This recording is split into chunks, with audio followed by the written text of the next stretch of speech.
മൃദുവായ കാറ്റിൽ സുഗന്ധമുള്ള മുല്ലപ്പൂക്കൾ നൃത്തം ചെയ്യുന്ന ശാന്തമായ ആനന്ദപുരി ഗ്രാമത്തിൽ അദ്വൈക് എന്ന കരുണാമയനായ ഒരു യുവാവ് ജീവിച്ചിരുന്നു. ദയ നിറഞ്ഞ അദ്വൈകിൻ്റെ ഹൃദയം സമൂഹത്തിൻ്റെ വെളിച്ചത്തിൻ്റെ വിളക്കായിരുന്നു. എന്നിരുന്നാലും ഈ മനോഹര ക്രമീകരണത്തിൻ്റെ ശാന്തതയ്ക്കുള്ളിൽ ജ്ഞാനിയായ ഗുരു ആദിത്യ അഗാധമായ ഒരു പാഠം പകർന്നു നൽകേണ്ടതിൻ്റെ ആവശ്യകത തിരിച്ചറിഞ്ഞു. ദയയുടെ സൂക്ഷ്മമായ സന്തുലിതാവസ്ഥയും അമിതമായ പരോപകാരത്തിനുള്ളിൽ ഒളിഞ്ഞിരിക്കുന്ന സാധ്യതയുള്ള ഇരുട്ടും അദ്ദേഹം അവനോട് പറഞ്ഞു. ഒന്ന്, ദയയുടെ ബാലൻസ്. ഗുരു ആദിത്യ എണ്ണമറ്റ സൂര്യോദയങ്ങളുടെ ജ്ഞാനം പ്രതിഫലിപ്പിക്കുന്ന കണ്ണുകളോടെ ശാന്തമായ താമരക്കുളത്തിലേക്ക് അദ്വൈകിനെ ക്ഷണിച്ചു. അദ്വൈക് മാസ്റ്റർ തുടങ്ങി. ദയ എന്നത് ആത്മാവിൻ്റെ പൂന്തോട്ടത്തെ പരിപോഷിപ്പിക്കുന്ന ഒരു മൃദുവായ പ്രവാഹമാണ്. എന്നിരുന്നാലും പ്രകൃതിയുടെ ഏതൊരു ശക്തിയെയും പോലെ നിങ്ങളുടെ ആന്തരിക സമാധാനത്തിൻ്റെ വയലുകളിൽ വെള്ളപ്പൊക്കം ഒഴിവാക്കാൻ അത് സന്തുലിതമായിരിക്കണം. ഹൃദയത്തിൻ്റെ സൂക്ഷ്മമായ ആവാസ വ്യവസ്ഥയെ കീഴടക്കാതെ അത് മനോഹരമായി ഒഴുകുന്നുവെന്ന് ഉറപ്പാക്കിക്കൊണ്ട് കാരുണ്യ പ്രവർത്തനങ്ങളിൽ സന്തുലിതാവസ്ഥ നിലനിർത്തേണ്ടതിൻ്റെ പ്രാധാന്യം ഗുരു ആദിത്യ ഊന്നിപ്പറയുന്നത് ആകാംക്ഷയോടെയും എന്നാൽ ശ്രദ്ധയോടെയും അദ്വൈക് ശ്രദ്ധിച്ചു. 2. ആന്തരിക സമാധാന പാഠങ്ങൾ. അദ്വൈക് പാഠങ്ങൾ ഉൾക്കൊള്ളുമ്പോൾ ഗുരു ആദിത്യ നന്മയുടെ അന്വേഷണത്തിൽ അസന്തുലിതാവസ്ഥയുടെ സൂക്ഷ്മമായ അടയാളങ്ങൾ അവഗണിച്ച ഋഷികളുടെ കഥകൾ പങ്കുവച്ചു. ആന്തരിക സമാധാനം മാസ്റ്റർ വിശദീകരിച്ചു.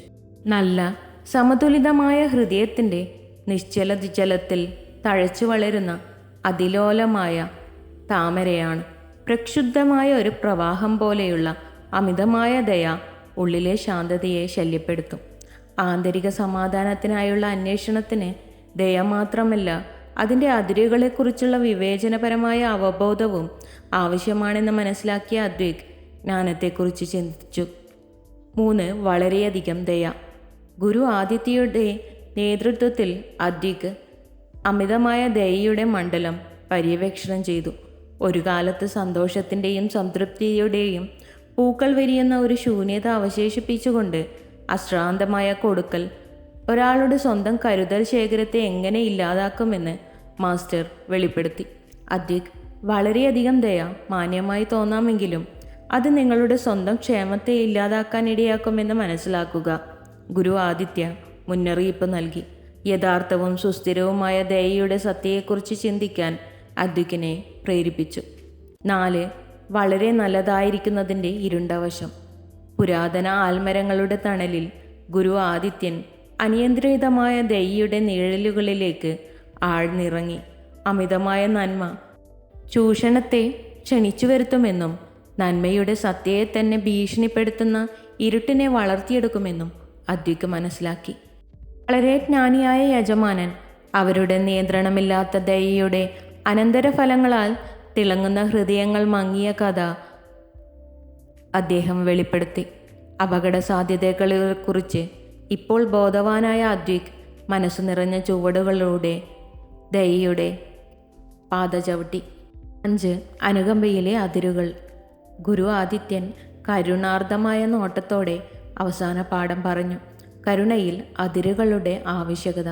അദ്വൈക് ഒരു നദിയെ അതിൻ്റെ തീരങ്ങളാൽ നിർവചിക്കുന്നത് പോലെ ദയ അതിൻ്റെ ശക്തി നന്നായി നിർവചിക്കപ്പെട്ട അതിരുകളിൽ കണ്ടെത്തുന്നു. അനുകമ്പയുടെ വിത്തുകൾ പരിപോഷിപ്പിക്കുമ്പോൾ തന്നെ നിങ്ങളുടെ ഉള്ളിലെ പൂന്തോട്ടത്തെ സംരക്ഷിക്കുന്ന പരിധികൾ നിശ്ചയിക്കുക. അദ്വൈക് താമരക്കുള്ളം വിട്ടു. നിരാശയല്ല, മറിച്ച് പ്രബുദ്ധനായി. ദയയുടെ യഥാർത്ഥ വൈദഗ്ധ്യം അതിരുകടന്നതല്ലെന്നും സ്വന്തം പവിത്രമായ സന്തുലിതാവസ്ഥ നൽകുകയും സംരക്ഷിക്കുകയും ചെയ്യുന്ന യോജിപ്പുള്ള പരസ്പര ബന്ധത്തിലാണെന്ന് അദ്ദേഹം മനസ്സിലാക്കി. അദ്വൈക് ആനന്ദപുരിയിൽ തൻ്റെ യാത്ര തുടരുമ്പോൾ ഗ്രാമം ഒരു പരിവർത്തനത്തിന് സാക്ഷ്യം വഹിച്ചു. ദയയ്ക്കും ആന്തരിക സമാധാനത്തിനും ഇടയിലുള്ള അതിലോലമായ നൃത്തത്തെക്കുറിച്ച് ഇപ്പോൾ മനസ്സിലുള്ള കരുണയുള്ള ഒരു ആത്മാവായി അദ്വൈക് മാറി. If you love to watch this video, you can like, share and subscribe.